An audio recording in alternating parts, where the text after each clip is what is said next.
Today we are going to talk about Addison's disease briefly. In our last lecture, we discussed that aldosterone is very much important for the balance of serum electrolytes, especially potassium and also body fluids. And any abnormality of aldosterone can lead to abnormalities in serum electrolytes and body fluids. And one of the key reasons for abnormalities in aldosterone levels is Addison's disease. Another big condition being Cohn syndrome. So in Addison's disease, there is simply destruction of adrenal cortex. Adrenal gland is present above the kidneys. It has the adrenal cortex and adrenal medulla.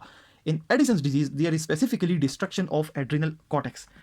And due to destruction of adrenal cortex, there is decreased synthesis of mineralocorticoids like aldosterone, decreased synthesis of glucocorticoids like cortisol, and decreased synthesis of sex steroids like androgens, different androgens.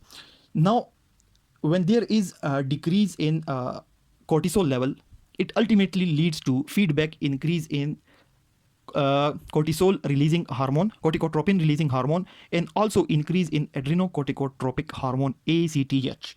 Now, the question is that why destruction of adrenal cortex occur, or what are the conditions which causes the destruction of adrenal cortex? So there are a lot of reasons which can cause destruction of the adrenal cortex, and the most common being autoimmune conditions.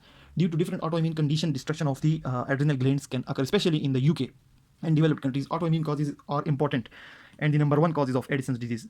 After autoimmune disease in developing countries, the tuberculosis, and also in developing as well as in developed countries, HIV is an important cause of destruction of the adrenal cortex.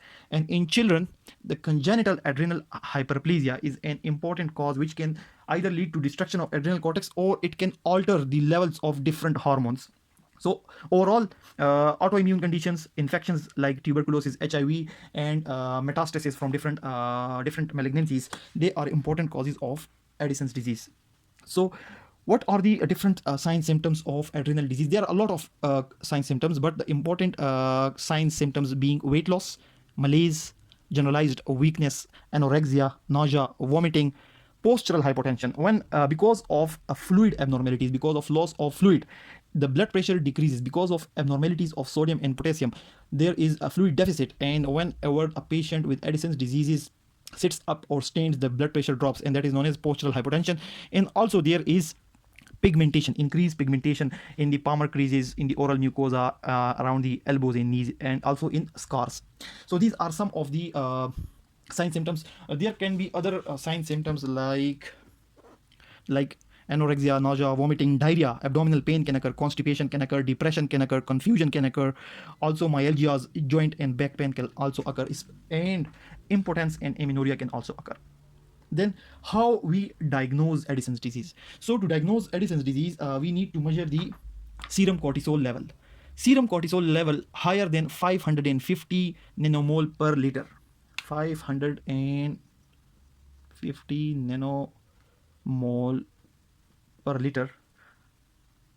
Cortisol level, random cortisol level above 550 nanomole actually excludes Addison's disease. The possibility of Addison's basically decreases. To confirm Addison's disease, we need a short ACTH stimulation test. Short ACTH stimulation test in which ACTH is injected and then the level of cortisol is measured. If after this short ACTH stimulation, serum level of ACTH is performed at the 9 a.m. With these two tests, we can determine we can not only diagnose Addison's disease, but we can also diagnose whether the Addison's disease is due to some autoimmune causes due to destruction of the adrenal cortex, or it is due to deficiency of ACTH. So these two tests can diagnose as well as tell about the possible cause of Addison's disease being due to problem in the adrenal gland or the pituitary gland. Then adrenal antibodies can be measured, which are important for the autoimmune conditions. Then chest X-ray can be done, which can rule out tuberculosis. And then serum electrolytes, because potassium increases and sodium level decreases. Also the blood glucose level also decreases in Addison's disease. These are some of the investigations which can be performed, which can either diagnose the Addison's disease or can tell about the conditions or the infections which are causing the Addison's disease, or can tell about the sequelae or the consequences of Addison's disease. So serum cortisol and short ACTH stimulation test and serum ACTH level are helpful in the diagnosis. Antibodies are telling something about the cause. Chest X-ray may tell you about the cause of Addison's disease, and serum electrolytes may be telling you something about the consequences. And finally, the treatment. So in the treatment, the most important thing is the hydrocortisone. Serum hydrocortisone 20 to 30 milligram daily, 10 milligram in the morning, 5 milligram at 12 p.m. and 5 milligram at around 18 hours, which is around 6 p.m. So 10 in the morning, 5 in the noon, and 5 in the evening is the treatment. It is the most important treatment, the hydrocortisone. Then for a postural hypotension, fludrocortisone around 50 to 300 nanogram daily, 50 to 300 nanogram per day. This is now, some of the experts suggest that dihydroepiandrosterone. Hydrocortisone is for the replacement of glucocorticoids. Fludrocortisone is for the replacement of mineralocorticoids, and dihydroepiandrosterone is for the replacement of sex steroids. But this is not important. Not all the experts will suggest for using dihydroepiandrosterone. Now, this is the brief discussion about Addison's disease. Thanks a lot for watching the video.